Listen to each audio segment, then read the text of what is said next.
Vi tok et sprang fra å operere med seilbåter under oppveksten min på rundt 5-26 fot, til at vi nå valgte en seilbåt på 47 fot, så var det helt klart et stort poeng for oss at båten måtte være lett å manøvrere. Og jeg ble veldig glad for at det var et system der ute fra Sleipner, som jeg synes var mye bedre enn de konkurrentene kunne svare med, som gjorde at vi valgte en stor båt.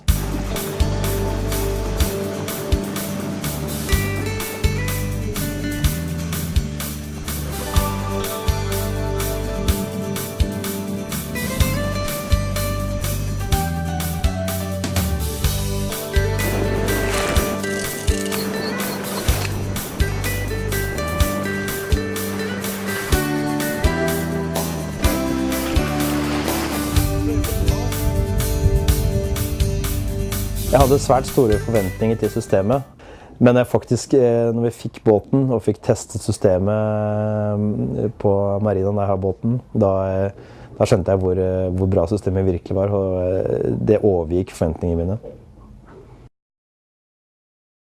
Systemet fungerer med at du har millimeter presisjon og følelse over båten, men du kan faktisk gjøre en veldig rolig og kontrollert fortøyning på første forsøk.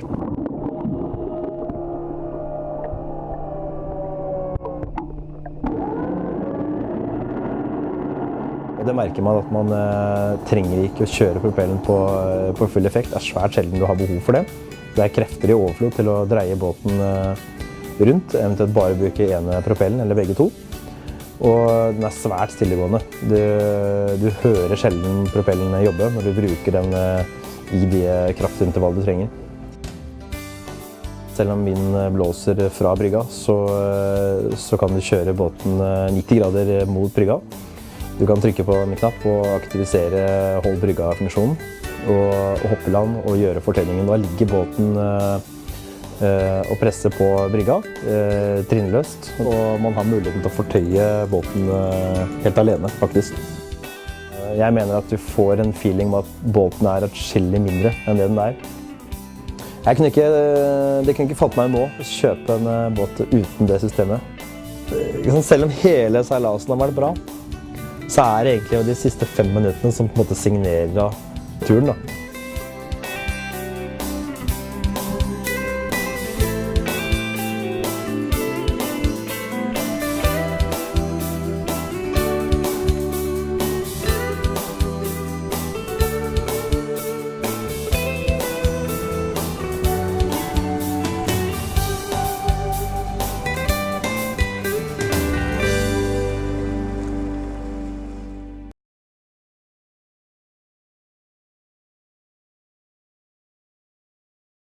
Vi har testat det här på den nya Halberassi 412.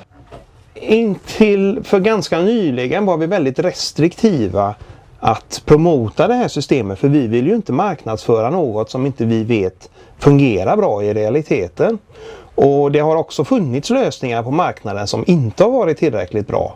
Men nu känner vi oss komfortabla med att vi har en riktigt bra lösning, och då presenterar vi det också på marknaden, och vi har med det i ritningar, i broschyrunderlag och så vidare, och vi märker ju att det är ett väldigt starkt intresse från båtköpare att ha en sån här hjälp ombord. Eller framförallt våga ta steget att investera i sin drömbåt som man kanske annars skulle vara rädd för att man inte skulle kunna hantera på det sättet man skulle önska.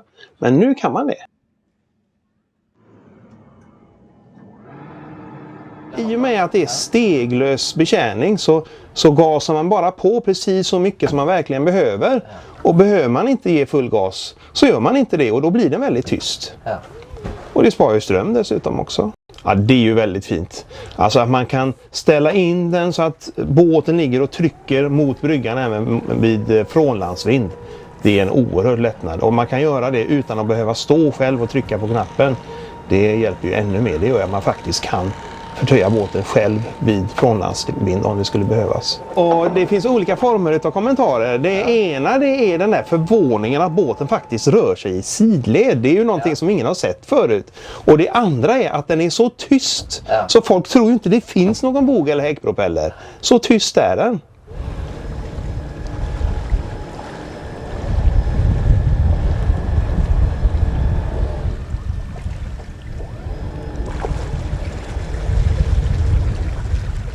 har haft journalister som har provat många andra liknande system, men säger klart och tydligt att det här är det bästa systemet de har sett överhuvudtaget på marknaden. Det här är ett system vi kommer att erbjuda i fler modeller. Alltså det är ingen tvekan om att båten blir mer attraktiv och lättare såld på begagnatmarknaden när den har ett sånt här system. Det är en framtidslösning. Vi får ofta frågan hur många personer behövs för att segla en sån här båt, och svaret är enkelt: minst en person, färre går inte.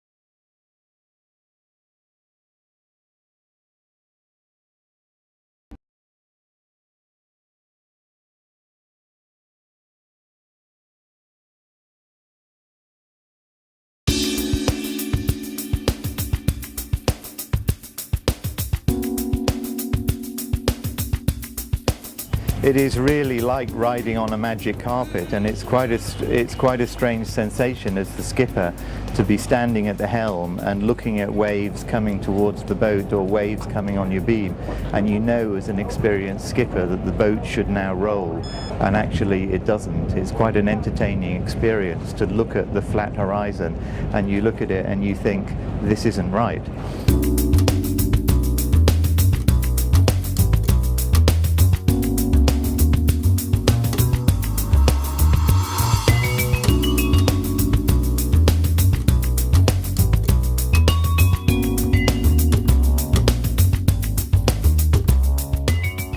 I honestly cannot think of a single downside or trade-off that you make when specifying fin stabilizers. Absolutely nothing. I don't like to prioritize between a stabilization system that is good underway and good at anchor. To be blunt, I would like both. It's not uncommon for boaters based around here to do 100 miles to Corsica in a westerly wind with a beam sea on your starboard side, and this system allows me to do that without thinking too hard about it in a force 5 or a force 6 wind, or more likely to get home in a force 5 or a force 6 wind to catch my plane home. It's wonderfully efficient at anchor. If you look at the anchorage we're in now, it's kind of typical. In a photograph this would look very calm, but there is actually a gentle swell coming through the anchorage, and I guess you can see the boats behind me. Some of them are rolling gently to maybe a little bit too much, and this system completely eliminates that roll. The stabilizers add maybe 3 or 4% to the cost of the boat, but they add 50%, 100% to the usability of the boat. You can't even quantify it. If you go out on your boat for the day with a group of friends and they're seasick, that's a lousy day. The stabilizers can make a beautiful day when otherwise it would have been a lousy day. How do you quantify the cost of that?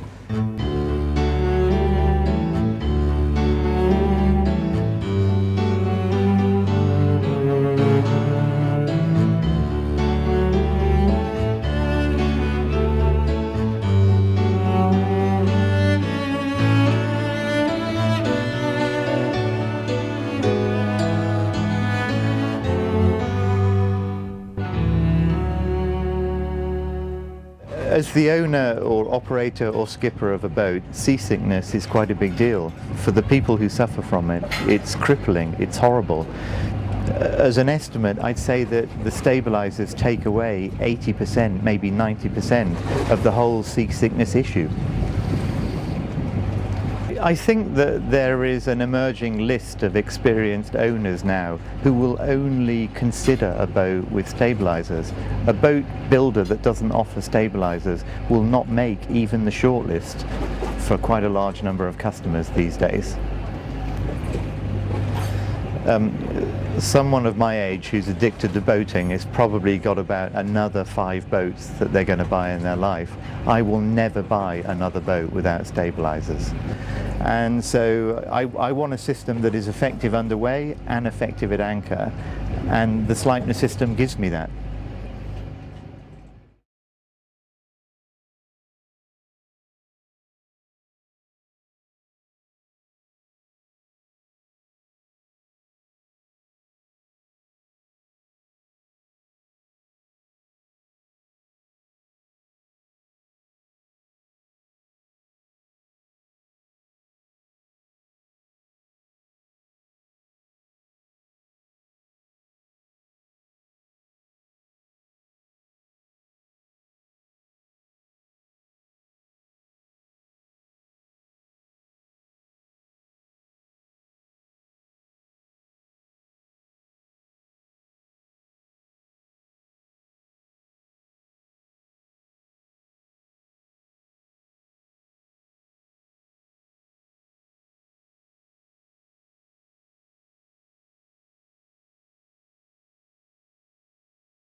Anna J is a Palmer Johnson 120, full aluminium with a planing hull. We do around 30 knots. Actually fantastic build. The quality of the boat is fantastic.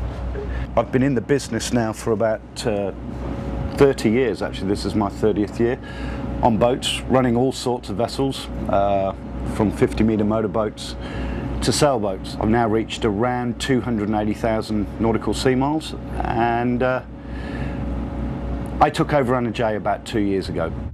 One of the first problems we had was the stabilisation of the boat. We have an existing stabilisation system for underway, which was actually okay, but as soon as we stopped and anchored, this is where the problems began. We did the first season, the children got sick, some of our charter guests got seasick, and the boss was pretty adamant about me looking into finding a system that could not only work at sea, but could work while at rest, while at anchor. So I did a lot of study and came up with what is a fairly new system that Sleipner have brought out. They're offering a really compact system which we could put in our existing, under our existing floor, hook into our existing hydraulic system, which has meant, I have to say, outstanding results. It really has made a massive difference to the way we run the boat. We traditionally have been going into marinas at night. We found now that we're spending a lot more time at anchor because we can go to places that, yes, there is a little bit of swell, put the zeros on, and we're spending our time in nature, outside under the stars in a bay. So basically, you can be at anchor, you can enjoy all the things that big boats have to offer in that 50, 60, 70 metre range on a vessel of this size, which is fantastic.